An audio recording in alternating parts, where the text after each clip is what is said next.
शिपाई हमाल पदासाठी झालेली लेखी परीक्षा त्याच्यामधील प्रश्न आपण आज बघणार आहोत. पहिला प्रश्न, भारतातील सर्वाधिक सरासरी वार्षिक पर्जन्यमान असलेले ठिकाण कोणते?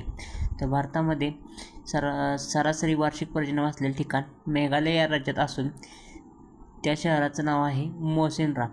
प्रश्न क्रमांक 2, भारतातील ट्रान्स हिमालय पर्वतरांगामध्ये खालीलपैकी कोणती पर्वतरांग समाविष्ट नाही? काराकोरम, जास्कर, लडाख या तिन्ही पर्वतरांगा ट्रान्स हिमालयामध्ये समाविष्ट आहेत, परंतु शिवालिक ही पर्वतरांग याच्यामध्ये समाविष्ट नाही. प्रश्न क्रमांक 3, महाराष्ट्रातील खालीलपैकी कोणती नदी गोदावरीची उपनदी नाही? गोदावरीच्या उपनद्या पूर्णा, मुळा, प्रवरा या तिन्ही आहेत, परंतु भीमा ही कृष्णेची उपनदी आहे, त्यामुळे याचं उत्तर आहे पर्याय क्रमांक 4 भीमा. भारताचे राष्ट्रचिन्ह कोणत्या ठिकाणाहून घेतले आहे?